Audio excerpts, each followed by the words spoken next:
अहान खुद इस पूरे गेम का मास्टरमाइंड था। और अगर वो मना कर दे तो? शौर्य को लगा जैसे अहान उसकी बातों में आ रहा था। अगर वो मना करेगी तो वो कभी भी गिल कंस्ट्रक्शन में वापस नहीं आ पाएगी। इस बार अहान को अपना गुस्सा रोकना मुश्किल हो रहा था। उसने शौर्य से कुछ कहे बिना ही कॉल काट दिया। अहान, ये क्या किया आपने?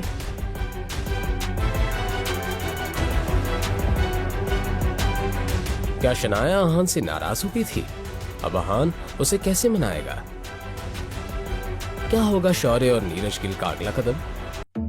जैसे ही अहान ने कॉल काट दी, शौर्य ने गुस्से से अपना फोन ही फेंक दिया। बस बहुत हुआ। तुम्हारे दादाजी ने तुमसे कहा था कि शनाया से माफी मांगो, लेकिन पापा मैं कैसे? अब जब मैं खुद उस शनाया से बात करना चाहता हूं तो वो नखरे दिखा रही है। और रही बात उस अहान की, तो वो मुझे गुस्सा दिलाने का एक भी मौका नहीं छोड़ रहा है। और शनाया के घर जाके सीधे उससे माफी मांगो। पापा, उस शनाया से माफी मांगकर मेरी इज्जत की क्या रह जाएगी? तुम्हारी इज्जत जरूरी है या स्प्रिंग कॉर्पोरेशन की डील? ठीक है पापा। शौर्य नीरज गिल के साथ शनाया के घर आने के लिए निकल गया। ये तुमने क्या किया? शनाया ने अहान से सवाल करते हुए कहा। बहुत अच्छा किया, उस शौर्य के साथ ऐसा ही करना चाहिए। शनाया अपनी बात कहते हुए मुस्कुराने लगी। बहुत देर तक दोनों यूं ही हंसते खिलखिलाते हुए बात कर रहे थे। कब शाम हो गई पता ही नहीं चला। मिसेस यामिनी गिल भी हॉस्पिटल से घर आ गई कि डोर बेल बजने लगी। पता नहीं कौन आया है। जब मिसेस यामिनी गिल ने देखा तो वो दंग ही रह गई। मिसेस यामिनी गिल ने यह देखा कि दरवाजे के बाहर उनके जेठ जी नीरज गिल और उनका बेटा शौर्य खड़े थे। उन्होंने बस बेमन से नीरज गिल और शौर्य को अंदर आने को कहा। कुछ देर के ऑकवर्ड सन्नाटे के बाद नीरज गिल ने फाइनली अपना मुंह खोला। शनाया, बेटा तुम्हारे और शौर्य के बीच जरूर कोई गलतफहमी हुई है। अहान ने इस बात को सुनते ही शनाया के चाचा जी से एक सवाल करते हुए कहा। कैसे गलतफहमी? अहान, अच्छा होगा कि तुम अपने काम से काम रखो, कि शनाया ने शौर्य से कहा। अगर अहान का इस सब से कोई मतलब नहीं है तो मेरा भी नहीं है। नीरज गिल ने अहान से पूछा। अहान, तुम्हें क्या लगता है? मगर बजाय इसके अहान नीरज गिल के सवाल का जवाब देता, उसने उनसे ही उल्टा सवाल किया। क्या आप यहाँ पर माफी मांगने आए हैं? हाँ, शौर्य की नादानी की वजह से कल शनाया के बारे में कुछ गलत अफवाहें फैली। उन झूठी अफवाहों की वजह से शनाया को और गिल परिवार को बहुत नुकसान हुआ है। शौर्य ने इस मामले में बहुत बड़ी गलती की है।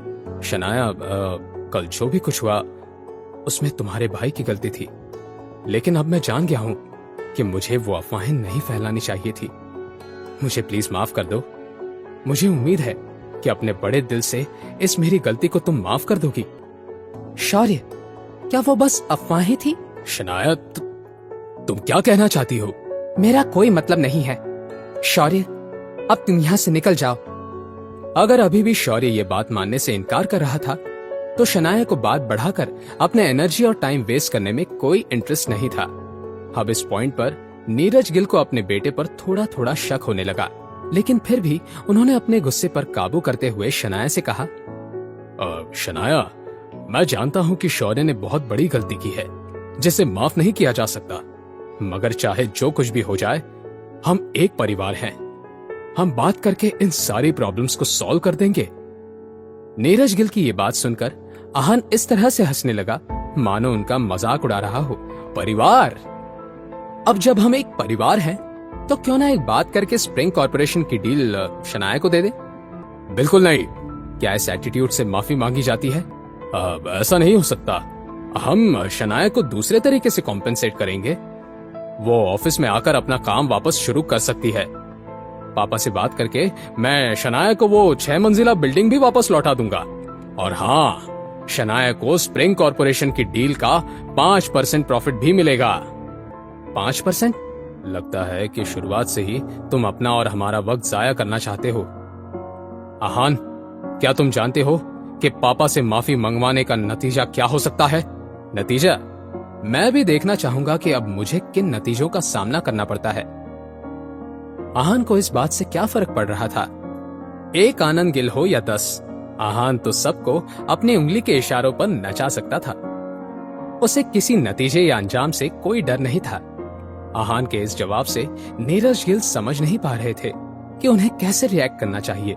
तो फिर ठीक है, उम्मीद है कि जब तुम्हारे सामने मुश्किलें होंगी तब भी तुम इतने ही बेफिक्र और बेशरम बनकर उनका सामना करोगे। मगर अब वो आहान और शनाया की होने वाली हालत को सोचकर एक्साइटेड हो रहा था। अपनी बात कहने के बाद शौर्य और नीरज गिल वहां से चले गए।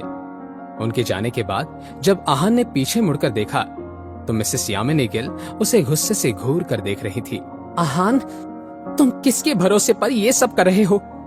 कौन है जो तुम्हें मदद कर रहा है?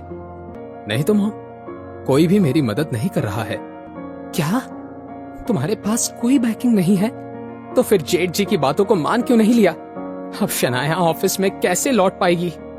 जब मिसेस यामिनी गिल आहान को डांट रही थी तो शनाया ने आहान के पास जाकर उससे सवाल करते हुए कहा, आहान, तुम अपनी असलियत कब तक छिपाने वाले हो? मॉम को सब बता क्यों नहीं देते? शनाया किस सच के बारे में बात कर रही थी? क्या वो आहान की असलियत को जान चुकी थी? अब आहान क्या करेगा? क्या आनंद गिल आहान की शर्तें मान लेंगे? जानने के लिए सुनते रहिए पॉकेट FM।